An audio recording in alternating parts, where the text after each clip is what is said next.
So it's not considered carrying. Wearing a band-aid on Shabbos, if you're wearing a band-aid because you have a cut and to protect your body, if you're wearing a band-aid, it's not carrying because it's serving the body. So the same thing is also, let's say if it's raining on Shabbos and you are wearing a rain garment to protect the hair, before I said shade, and I'm talking about hair, that's not considered carrying because it's serving your body. It's a garment, it's to protect your body. The hair is part of your body. A sheitel is not considered part of your body. Sheitel is a garment. So wearing a rain garment on a sheitel, there are actually different opinions. There are opinions that are more lenient, especially if it's coming down and it's also protecting your body. It's coming down on the face and head, so it's not only protecting the sheitel, it's protecting your body too. Then there is a leniency. But if you're wearing it's just on the sheitel and it's not to protect your body, just to protect your sheitel, then that's considered carrying. Because the definition of a garment is where it's serving the body. When it's just to protect your sheitel, sheitel is a garment. Sheitel is not part of your body. You're wearing something to protect your coat. That's not a garment. It's a garment you use to protect your body. Something to protect your clothes is not considered a garment. Yeah, that understood? So what we're going to discuss today is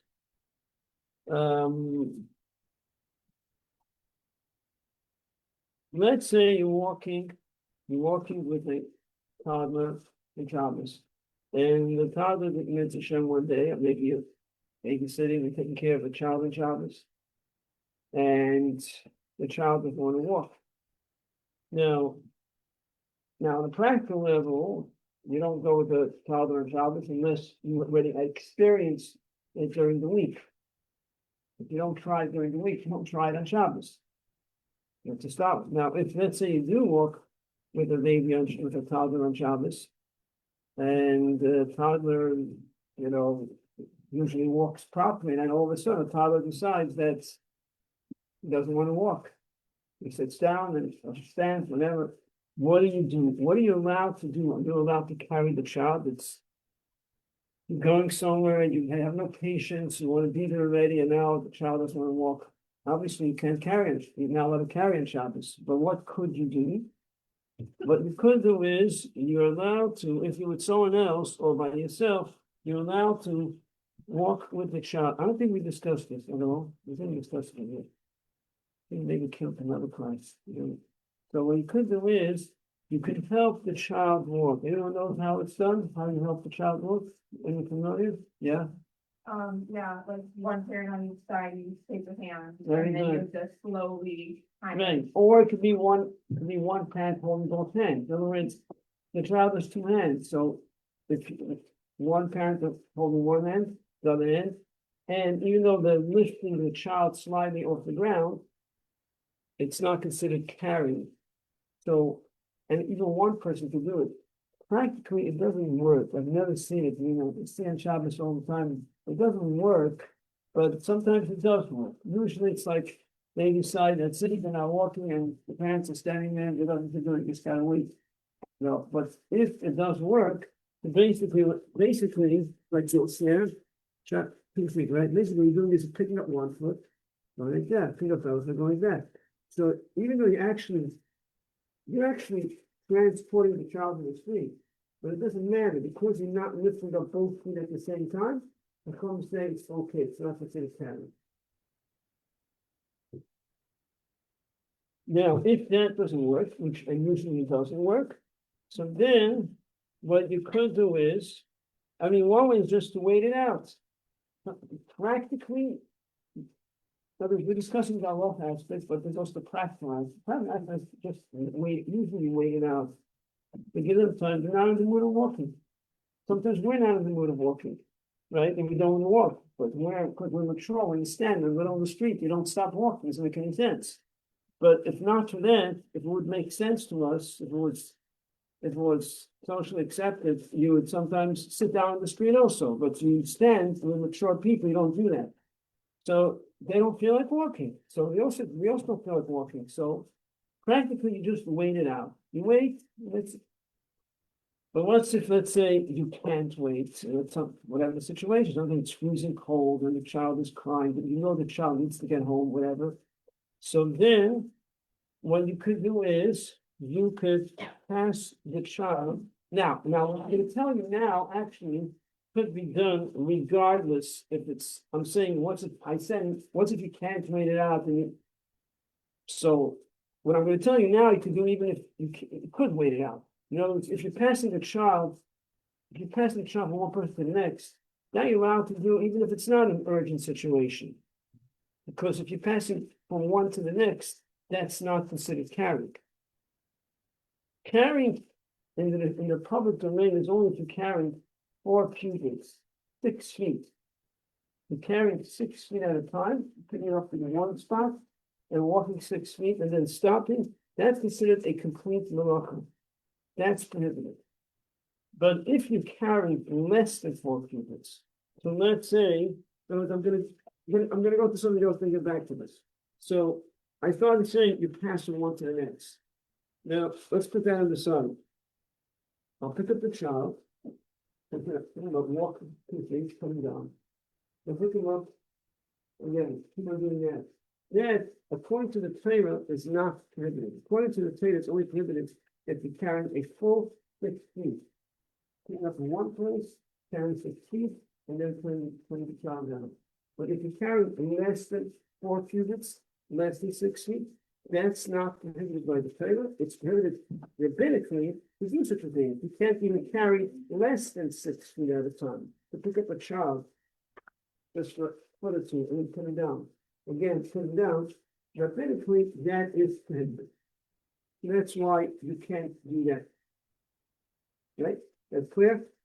Now, what I'm saying now is, you could pass the child from one person to the next. When you're passing from one to the next, that's clearly permitted. Then there's no issue at all with that. That's totally permitted. That you can do even if it's not an urgent situation. You can do it with anything. Practically, it doesn't work for most situations because usually, if you want to get something back into the house, let's say there's something in the street and you want to pick it up and it's not muktzah, you want to bring it into the house, let's say, you won't be able to bring it to the house anyways, because you could pass from one to the next, one to the next, one to the next. And then, let's see, this is the public domain, right? This is the public domain. And you carry from one to the next, okay, now that's the house. Now you want to bring it in. Now you want to bring it into the house, right? It's not a house. Branches from one domain to another domain, that's already. Doesn't help less than 4 feet. So this idea of passing only helps inside the public domain, and that's totally permitted. Yeah. What if you're looking for something like that, you know? That's exactly what I'm saying. That's what I'm saying. Oh, Oh, you're trying to make it, yeah, you keep on going like that. okay. Sure, yeah, keep on going. I haven't really seen it too much. All these years I saw it once, someone doing it, because people don't know the halacha that you could do it. Huh? So is it out of the spirit of thought, like maybe something you just want to bring somewhere, you know, all public meetings? Is it out of the spirit? Is that like? So I'm saying practically, it doesn't help you transport things in Shabbos. It only helps in the public domain. You can't transfer public to private. It only helps inside. The public, you want to move it from this public area to this public area. There's no problem. Not It's 100%, yes, no issue. It's not just for the other, like if you're already out. It's a katchila. You could pass from one to the next. But it doesn't help you bring it into the private domain. So if it's something you want to bring inside the house, it's not going to help you. It just helps you bring it in the public domain. So usually it doesn't accomplish too much for most situations. But with a child, the toddler doesn't want to work, it works perfect. Now, when you get in front of the house, you can't carry inside. Usually the child will take a few steps. That's you could get the child not so difficult. So with a child, it works. With objects, it's not going to work. You can tell the object to walk into the house. I can listen to you. So now, okay, so that's 100% okay. Now, another thing you can do is now, if it's a difficult situation, now so let's say you don't have that option of passing. And even if you do have the option, you have to get the child to the house. Let's say the child, let's say sometimes won't go to the house, or whatever the situation is that this is not going to work, then you could have a non-Jew.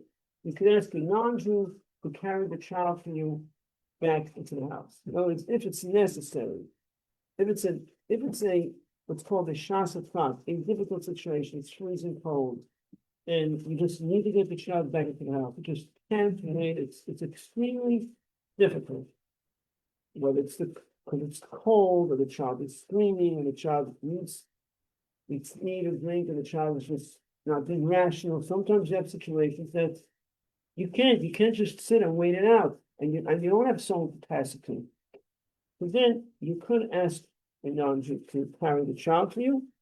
Now, within this halach of asking a non-Jew, there's different levels of severity, which means there's a difference if the child can walk on its own, or if the child cannot walk on its own. If the child can walk on its own, then it makes it less severe of a transgression, meaning there's more room for leniency, as opposed to if a child cannot walk on its own. So in other words, if it's a pressing situation, you can be lenient. But if it's not so pressing, you should avoid it. What I'm saying is, if the child is able to walk, now we're talking about a child who can walk, right? I'm thinking about another, right? There's a general discussion that if it the difference is carrying a child that could walk and can't walk. Child could walk, obviously, so then there's no issue. So it makes it easier. Why?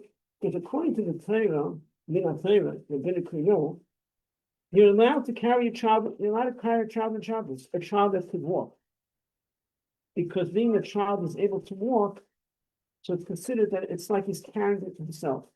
So biblically, you're allowed to carry a child that is able to walk himself. You're allowed to carry him on Shabbos. So in this situation, the child is able to walk. It's stubborn, so makes it easier, because the whole concept of carrying is rabbinic to start with. And the child it's a difficult situation. So you can use a non-Jew to carry the child for you. Any questions before we go further? Yeah. I saw like if somebody works for you, but not allowed to do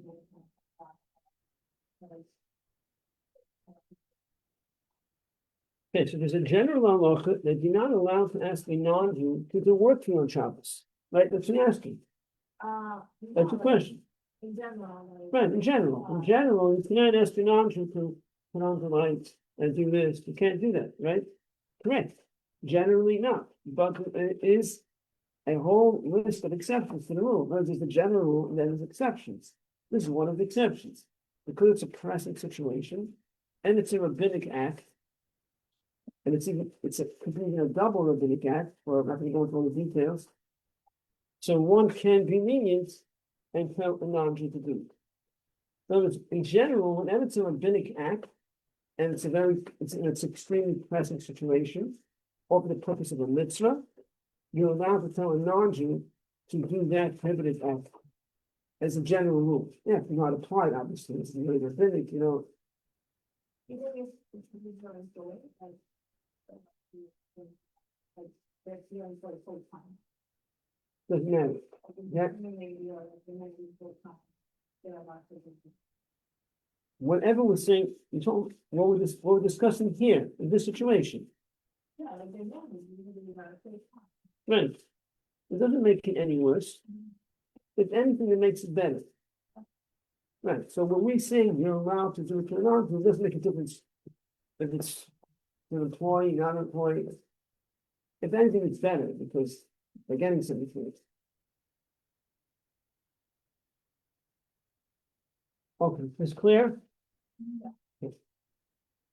Oh, now, something you have to be aware of, but sometimes, I notice things, I work outside Shabbos, you notice different things over the years, so I'm sharing information. Sometimes people don't realize if they're doing something and they're trying to do the right thing and they're doing just the opposite, like you're doing, you have another situation, trying to, and that's the worst thing you can do, right?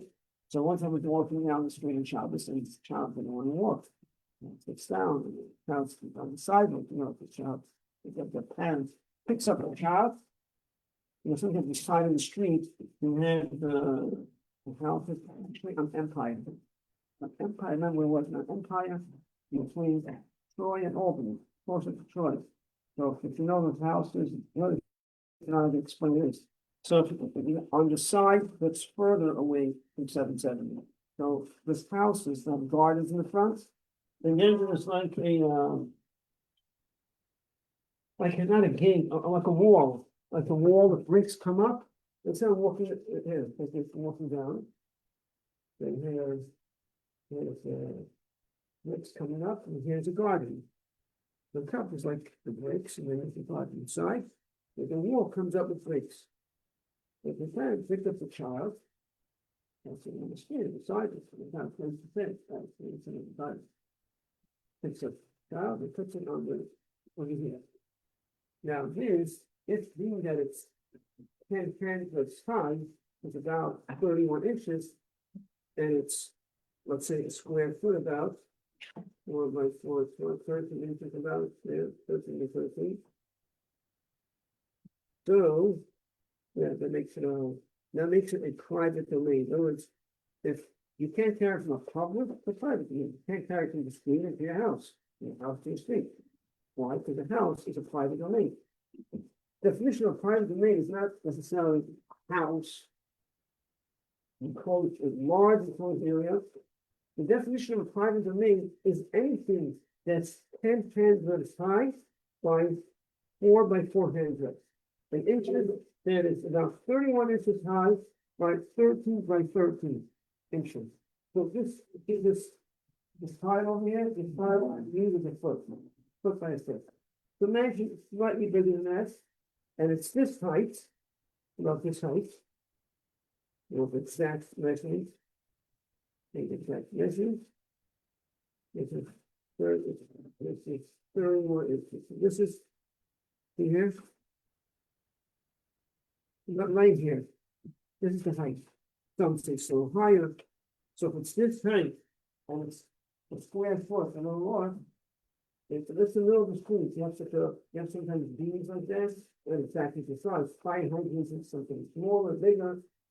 So if it has the width of 13 by 13 inches, so then it becomes a private domain. So this wall over here, if you're walking down the street, pick up the child from the street and put him on top of the ledge over there, you're carrying from a public domain into a private domain, full-fledged prohibition of carrying from one domain to another domain. So you have to be aware of. Okay. So now, yeah. Let's go down to them and use that on the ground and you can't do pieces of stuff. You can also just like a piece of it. In a playground, and you want to pick him up and put out where? Like from the stand area to the stuff to the playground. First of all, if the playground is enclosed, playground doesn't have a gate around it. Right? Because if it hasn't been around it, then it's a private domain. Yeah, but it's bigger than that. So that thing. It's not like there's no gate around the playground, right? Yeah. There's no gate. You're saying there's a gate around the playground, so everything's enclosed. There's no way. There's no gate. And I think of the child and putting it here, I'm trying to picture it. Like, they're on the ground, and there's these play structures, but the town is small, you can't use the play structures. It's like yeah, like the double river, like, yeah, like onto the part where you can climb around. I can't really picture it. I assume it could be an issue. If the play structure is its own private domain, has this height and that width. I have to really see it. Like handbar, what if this child is short, and that is the handbar, so it is the most, or whatever. The hang bars, it's not, the hang bars is thin poles. It doesn't have the width. I don't think, it depends if it's, I don't think it's a private domain. It has to have a specific height and width. And if it's long, let's say, if it's long and thin and things are hanging out like this and the swing is coming down, and there's no space that has that width of 13 by 13 inches with the height of 31 inches, and everything is just thin bars and wires hanging thing, then it's not a private domain.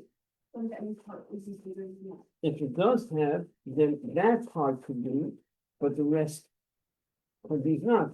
You really have to see it to tell you for sure. It could be an issue. Chances are that it's not an issue. It usually doesn't have that. It's like the monkey bars, they're wider and taller. And then you see it. It's very specific. You always have to see exactly what it looks like. You need pictures, otherwise what it is. Okay. Okay. Any other questions before we go further? Okay. Oh, so one thing, just going back from the previous class, just to mention something. We spoke about a vending machine. It's going back to another discussion.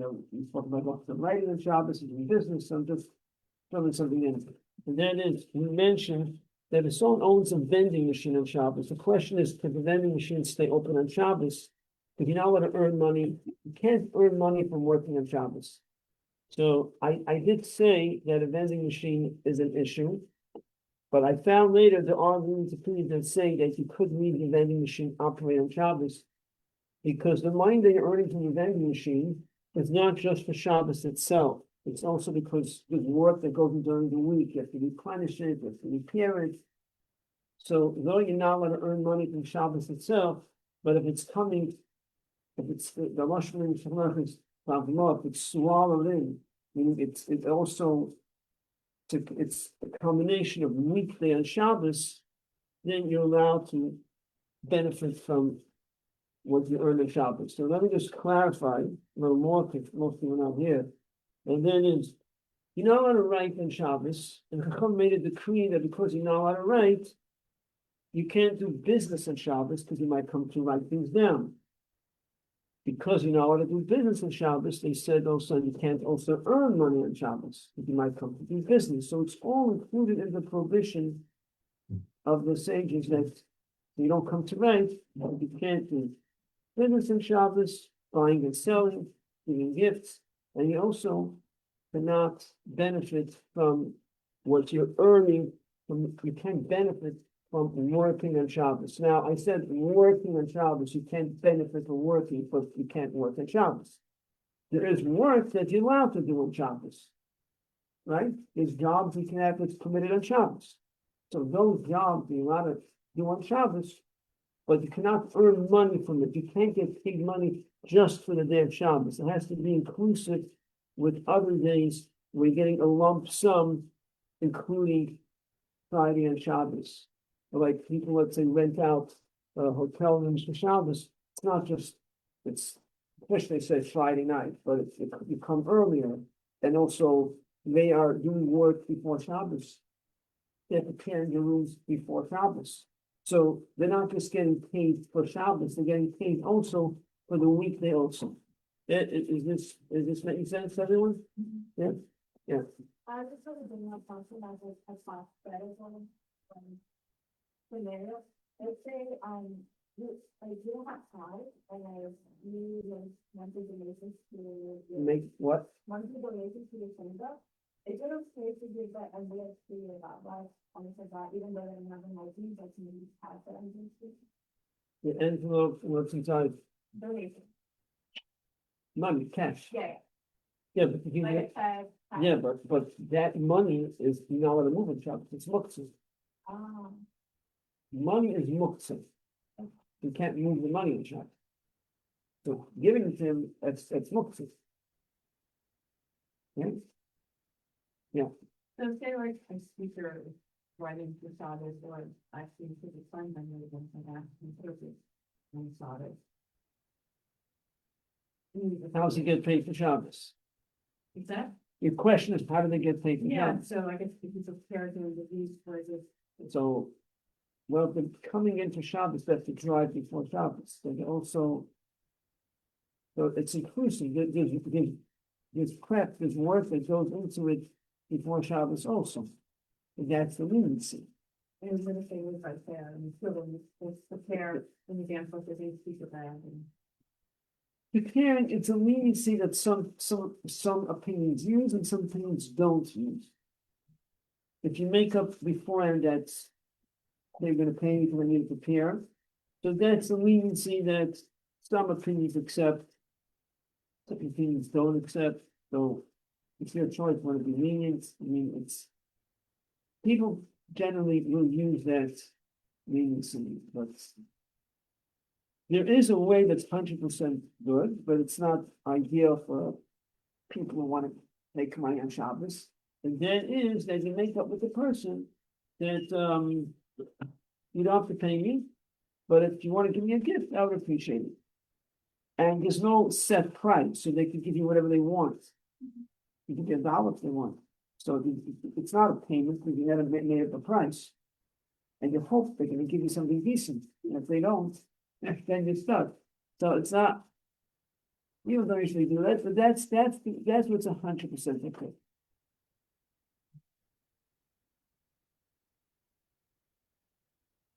So you don't clarify about the vending. I start with the vending machine. I wasn't clarified about the vending machine. I did clarify. Oh yeah, we did. Okay, yeah, I did. We went back to this. Yeah. Okay, so now let's go further. And how much you're going to get through. At least we'll start.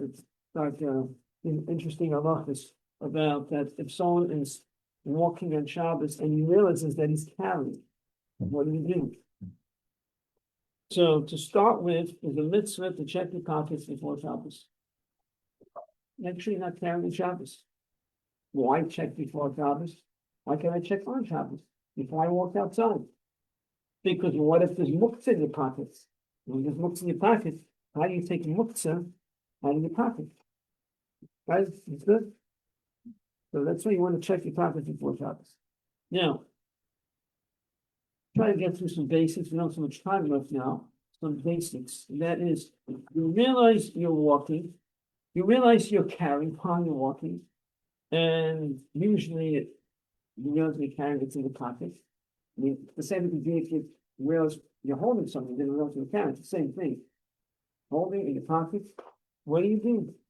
Now, what people are inclined to do is, when you realize that you're carrying is, you stop. You're not allowed to carry on Shabbos, but you stop. That's the last thing you want to do. I mean, that's something you don't want to do. Because if you do that, then you completed the act of carrying from a private domain to public domain. Now, the transgression is complete, because you transferred from the definition of carrying from private to public, or vice versa is, if you lift up in one domain and you put it down in the other domain, until you put it down, you didn't complete the act of carrying from one domain to the other domain. Putting it down doesn't mean necessarily putting it down. Stopping is also like putting it down. So if you walk outside and you carry something and you stop, you completed the act of carrying. So you don't want to stop. You just want to continue walking. And what do you do when you continue walking? And what do you do? Where do you walk to? Now you would say, well, just continue walking. If you want to show, no. You should be walking back to where you came from. You should be walking back from where you came from. If you don't want anything should be accomplished in the distance you carried on Shabbos. So what we say is continue walking, but the ideal place to walk to is to walk back to where you came from without stopping, and then you walk right back into your house, let's say. Now, that doesn't always work, because if you're living, let's say, in a house where you have to stop before you enter your house, right? Let's say you're living familiar with Pizza Paradise a little bit, right? Think like Montgomery Street. You write it down, you look it up, we go check it out. Montgomery between Albany and Troy, on the side closest to us. Okay, so those are walking houses. So before you walk into your house, you have to stop. You have to open the door, unless the door is open. You have to stop, take out a key. It's not a discussion how to take out a key. Open the door. So when you stop over there, yes, you're still in the public domain, because it's right off the house. So if that's where you live, then don't walk back to your house, because then you're gonna be stopping in the public domain and completing the malacha. So then you just continue walking to wherever, go to shul, a place that you can walk straight into the private domain. That is, this that we say you continue walking and walk to a private domain, that's if you haven't stopped walking since you left your house. You have never stopped. In other words, it could be you reminded, you said when you're walking, you don't stop. But it could be that you already stopped before and you started walking again. If since you left the house, you already stopped and started again, and now you realize, now that's different. So whatever we discussed till now, we were discussing that you haven't stopped since you left your house at all. And then remind yourself while you're walking. That was the conversation till now. But if since you left the house, you already stopped walking, you realize you start again, and now you realize while you're walking, but you already stopped once before. Now it's different. Now we don't tell you to continue walking to a private domain. Following so far? Yeah. Now what we say, you don't have time to go to the meeting. Now what we say is, you want to try to get rid of this as soon as possible. ASAP. You continue to walk, you're not stopping, but you're carrying. It's Shabbos, you don't want to be carried. You want to find a way, you find a way. You find a way how to throw it out, like not in a regular way. You want to drop it out of your hand, so you don't continue walking. Eventually, okay, we're not going to go to the region. I'll just tell you this is how it's done. Then you continue. We do it. You take it in your pocket. So while you're walking, you take it out of your pocket and you throw it like over your shoulders or that, like not in a regular way. You minimize the transgression of the malacha of carrying Shabbos. You do it in an unreasonable way. Eventually, you're going to have to repent. The only other better option than this is, which is almost impossible, is if you continue walking till the end of Shabbos. Which I'm not going to tell you to do. So at this point, they already stopped and started again. Eventually, you have to stop. So you might as well just close it, drop it, but don't drop it in a regular way. So you don't do a biblical act, but you just drop it in an unusual way, so you minimize the transgression of carrying. Any questions on this? Yeah. But I think you're saying in terms of your phone, once they said it was the phone, because what's still in New York. What I'm saying is, if you haven't stopped since you left your house, you want to walk back to the private domain, so you don't complete any act of carrying. So you want to walk back, no, Montgomery. Okay. You want to walk back straight to a private domain, right at the private domain. Within that aspect of coming back to straight back to a private domain, the preferred private domain is from where you came from. So nothing is accomplished with this carrying on Shabbos. That's the ideal. But if you live, like you said, on Montgomery between Albany and Troy, you're gonna have to stop in front of your house to open the door. You won't be able to walk back right into the private domain. You have to stop in front of the door, and that's still public domain because because the houses are right off the street. No, the house on Montgomery have porches. So you walk right into the porch, and then you have to open the door. Once you're on the porch, you're already a private domain. Like the door? Exactly, like the dorm, exactly, perfect. If you left the dorm, you're coming back to the dorm, you walk onto the porch, you're already in a private domain. And then you take it out, then it's on the porch? Once you no, if you haven't stopped since you left your house, and you're coming right back to your house, you haven't completed any malacha. Right. I think it's still ideal if while you're walking, you throw it, if you walk back into the porch, throw it not in a regular way. But it's not as crucial because you haven't you're not completing any act anyways. Because you lifted up in the private domain and you came back to private domain without stopping. Yeah? What about if it's one over the other? Mm. It's about, like, what is the design, what's excellent in your wallet? You feel like it's. I mean, That's also, there's another issue, it's also muktzah. yeah, but it's like if I were to throw away a funny sex with, like, somehow, no one would buy it, does whatever they want. Right, so really we wouldn't have time, I try to do it as brief as possible. Basically, what you want to do is, first the issue of muktzah. How are you gonna get it out? So what you need to try to do is try to, not in a regular way, just pick up the, whatever, pocket and try to take it out the other way. Now, financial loss is because you don't able to find the checkbook, right? But you could stand, watch it. No, okay, so now practically, right, well, how you can't stay on shop. So once now you got it out, now you're not counting. Now the issue is, you don't want to get it.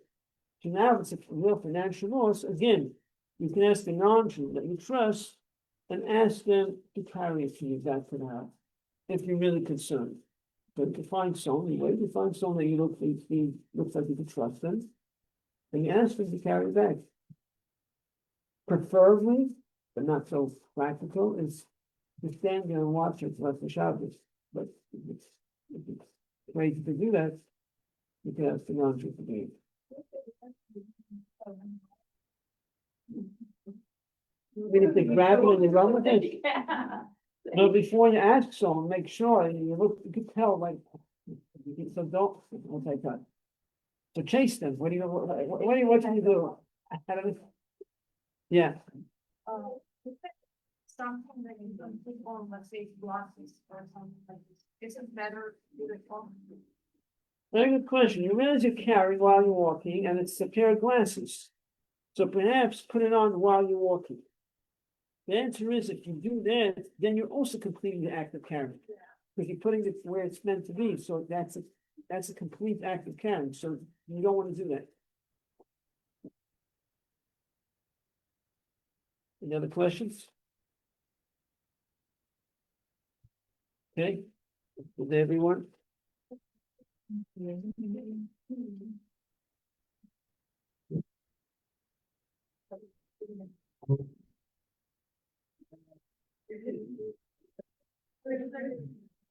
Forget I know what I'm saying. I love to hear it, but you said we're happy to be able to. I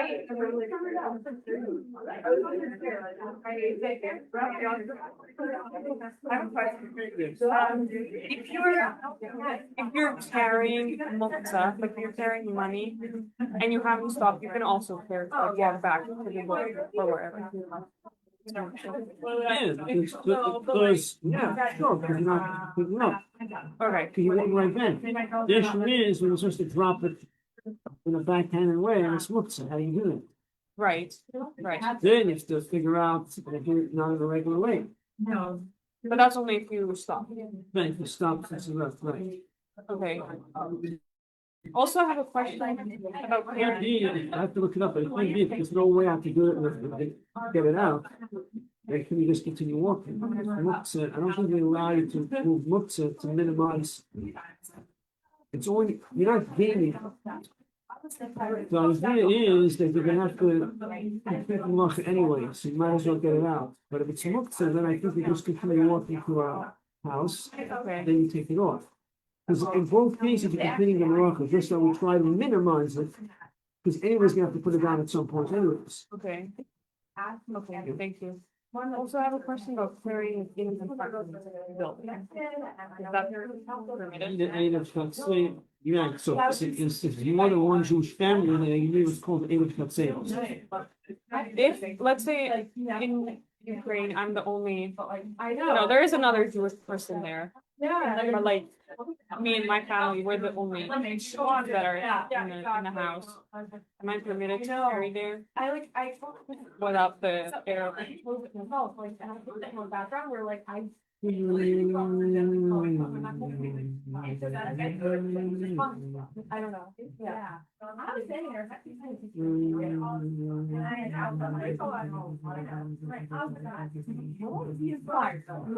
Like, wow, that's so interesting. Whoa, no, not. No, I know what you kind of. Yeah. But you're old. Only first family in the building? Yeah. Yeah, my family, I mean, there's another Jewish man that I know of in the building. Yeah, I know for a fact he's Jewish. And, I mean, he's not, yeah, he is, yeah. then you could say this. Oh. Then you could say this. Do I need his consent to do that? I don't think that they would connect it. They would have connected. Yeah. I heard they agree. Right. What you do is, Yeah.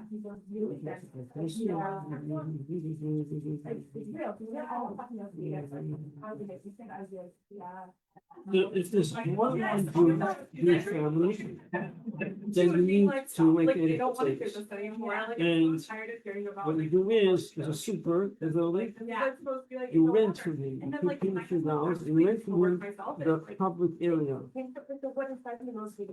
It's like this, yeah, it's not like a real thing, like when you rent it, it's more of a halachic thing, if you need to do it. So, yeah. To get the space, because basically what you wanna do is, at the end of the day, you're unifying all it becomes like a private domain, that's what you're doing. So by renting the space, you tell the super, I want to use $2, I want it's a religious thing, I want to rent the common area. When you rent that, then you can make it Okay. Problem is because it's going over there, so how do you unify them all together? They're not part of the Adam. So if you're renting the space and he's in charge, he has so much power, so doesn't have to have, it's just even if it doesn't have real power. The Chumrah means they said he could rent out the space, you can rent it from him, and then you make the influence. The influence is the city, the city tells you how to do it. It's not so complicated. You have to take matzahs, take at least a pound of matzahs, even a little less is good, or challah. Matzahs last, that's the best thing. Open the city, it goes up, look at the city on the Adam Ketzelis, and you do it. You pick it up, better to have someone else pick it up than everyone else. It's only you. Would it need to be with this man? He's not religious. Not religious at all, like he runs away from the rabbi. So I don't know if this would work. No, you can do it yourself. Oh, he doesn't have to be there? It doesn't have to be, I think it's preferred.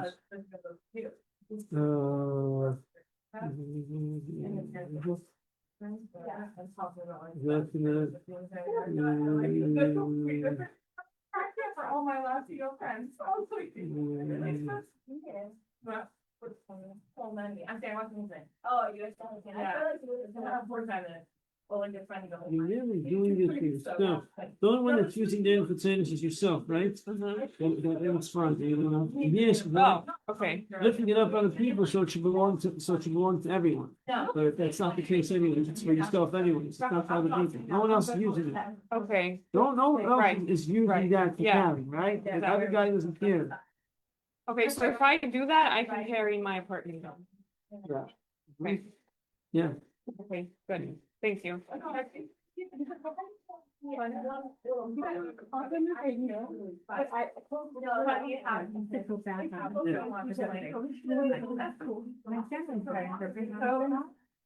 And this is a Stephen. Yeah, but it's like too much fun to talk about. It's Thursday. You know, but we're putting out here. And people started to ask me if I can do it. But I don't already work. Yeah. I should. Yeah. Hopefully, you can go, let's see you if you can. The thing, and you drop down, yeah, so it's more fresh. Yeah, especially if I'm doing it from Hebrew, sure, So if you use that one, if you wish to be more of a lead, you, because you can go, so, you tell them this man. But what if you good job, if you can, for example, the money should be calculated, out here, out, out, you know, I worked with Wanda and. that was the ones that they had a mind and it comes with nothing. These are the separate. His mom starts it, and she like. Well, I mean, they're a rabbi, so they can. I don't understand. Again, hard to understand that kid when you tell me. No American does that. Yeah, you tell them what is money. I forgot now. Hey, that's the separate. Yeah, I don't know somebody. And I'm gonna drop roughly. Yeah. I'm gonna be here before I get the service. It takes me an hour to get here, 2 hours, I went to say that here's the dog. That's